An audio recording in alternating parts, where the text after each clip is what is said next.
So 20 years ago, I graduated with a business degree and immediately drove across the country to start my career.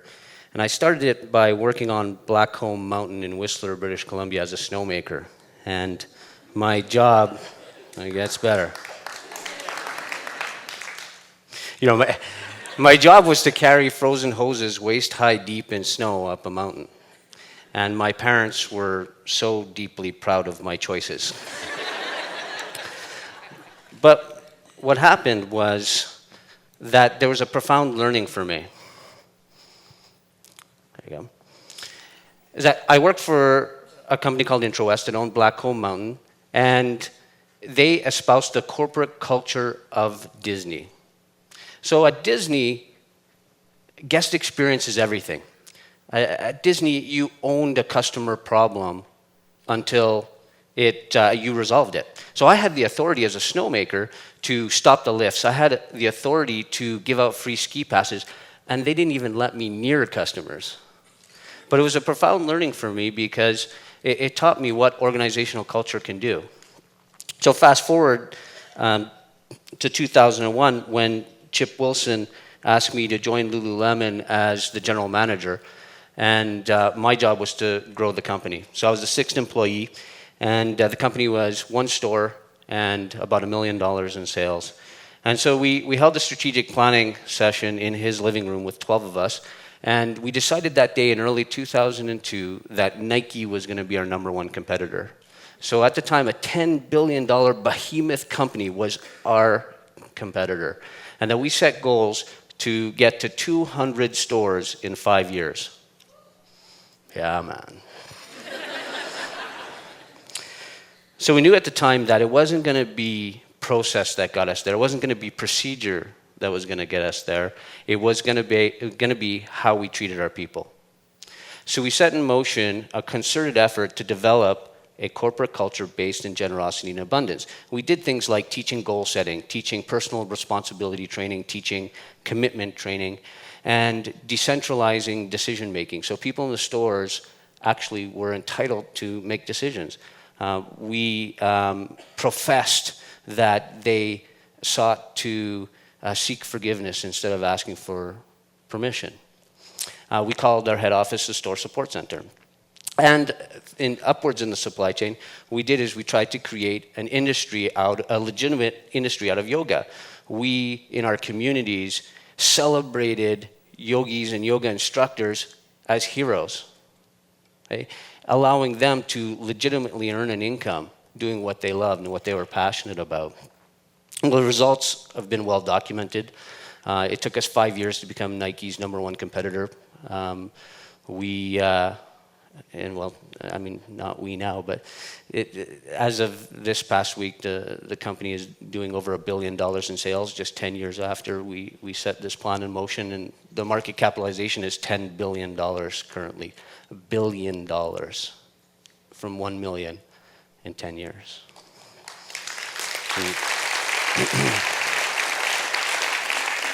So I come from a place where abundance works, generosity works. So let me tell you what bothers me about business. And I'm going to do it by picking on a company that Fortune magazine has ranked the most admired company for the last 5 years. It's also the biggest company in the world in terms of market capitalization. I'm going to talk about Patrick, because Patrick before talked about how he didn't like smartphones. Okay? So I'm going to talk about this company here, Apple. And he didn't like smartphones, but he didn't have this app. This is a farting app.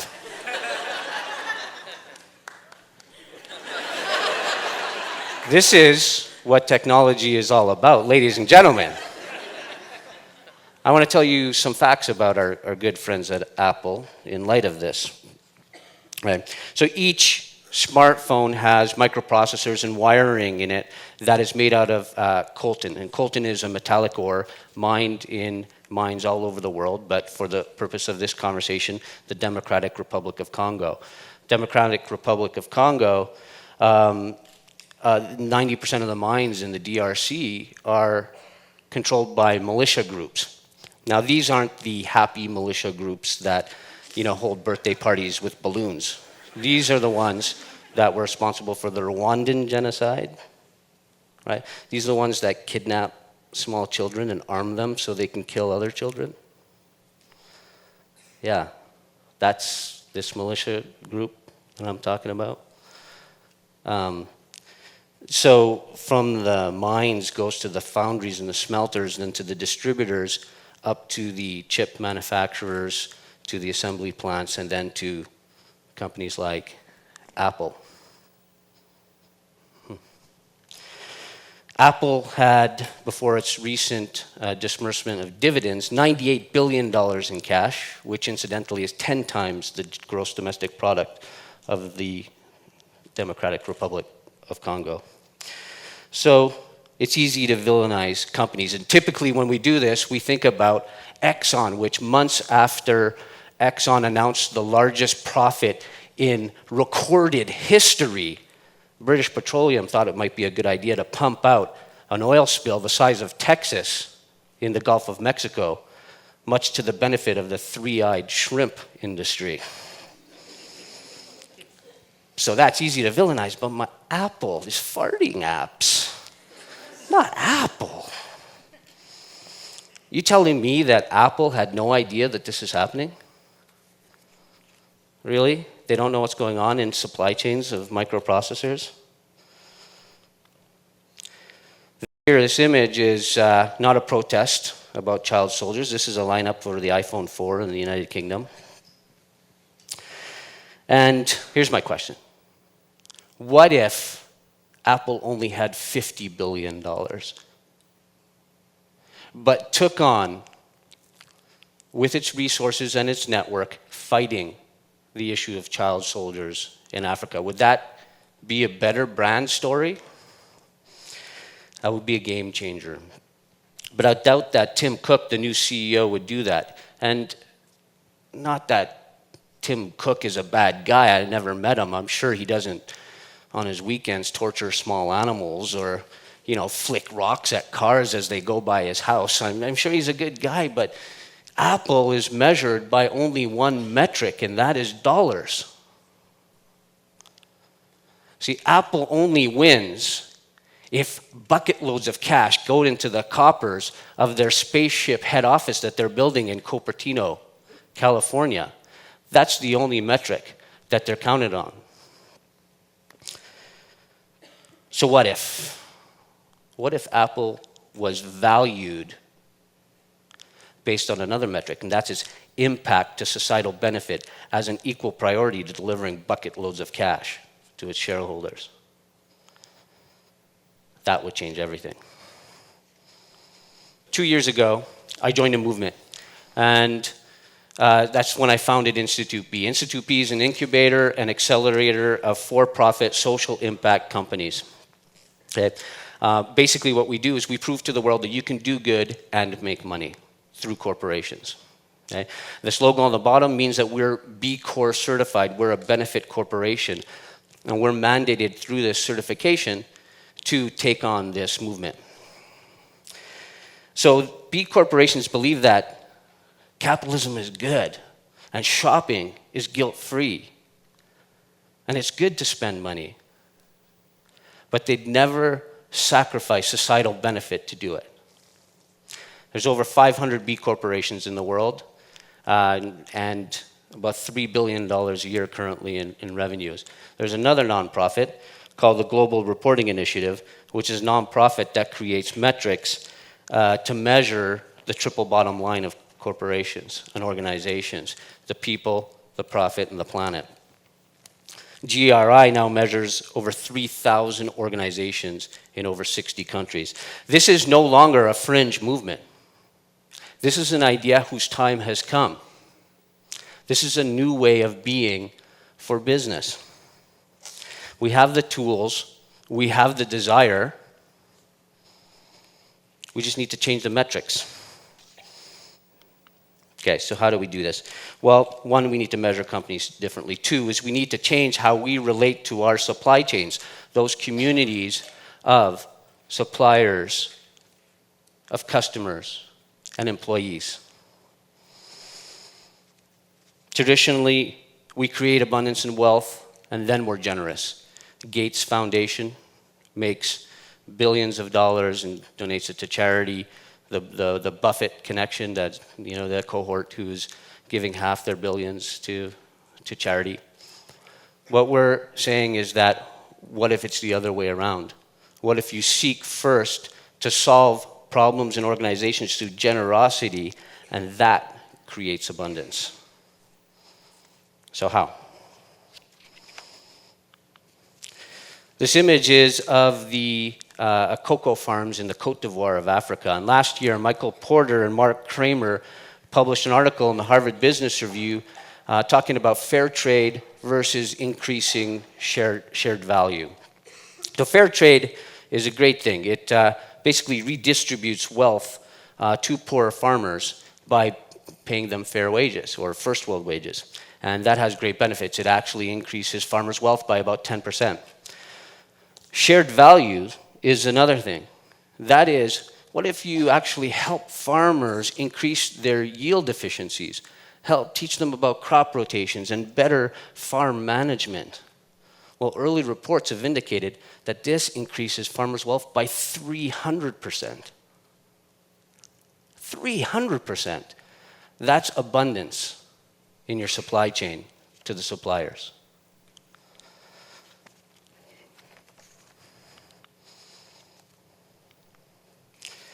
I love this company. This is Peekaboo Beans, a playwear company, children's clothing. And this is about generosity for employees. So Peekaboo Beans has a corporate culture goal to become the best company in the world for mothers to work in.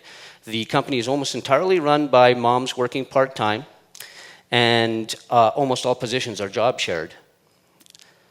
They do things like understand mothers. If your kid is sick, you stay home. If your sitter bails, well, you bring your kid to work, like this image right here. This is an actual picture from their head office. This is a redefinition of child labor at Peekaboo Beans. Yeah. They have weekly spa days for the head office team to freshen up the moms. Employee share options plan to incentivize and share the wealth. And the sales are all done through home parties by, you guessed it, moms. For us capitalists out there, sales are doubling and tripling every year. It's abundance for employees. What about customers? Lululemon is a great example. As Lululemon's entire store experience is based on creating abundance in health and wellness for its employees and its community of guests. They do things like free yoga classes and free fitness classes in the stores every week. They have cheer squads that really promote health in the community, and they have entrenched budgets to reward staff for doing things related to the health and well-being, and to actually fund community initiatives to promote health. But one example, to me, really exemplifies the abundance of Lululemon in the community of guests, and that is what happened after the terrorist attacks in New York City on September 11th, 2001.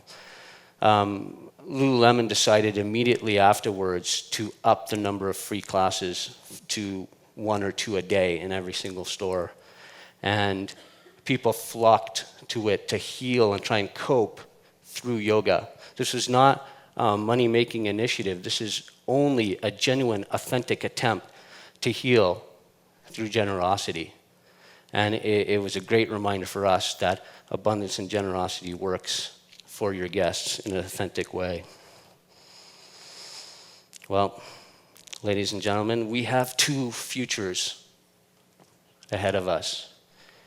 And we get to choose. You get to choose. I get to choose which future you want to belong into. The first is a predictable future if everything stays the same. It's a future where scarcity is a model of business and where 1% of the world mandates the health and wellness of the 99. The second future is one where consumer spending is a tool for change and positivity and social impact. It's a future where there's no guilt in going to your favorite store and shopping. It's a future where businesses are evaluated and valued both on their addition and contribution to societal impact, as well as the profit they're generating to shareholders. And this is a future that I'm living into. This is a future that I'm committed, and Institute B is committed to make happen. So what can you do? Well, you all work. You all are parts of companies. You're all parts of departments in companies, or some of you run companies. You can become benefit corporations, B corporations. You can help shift the culture of your departments, the culture of your corporations, so that you resolve any issues first through generosity.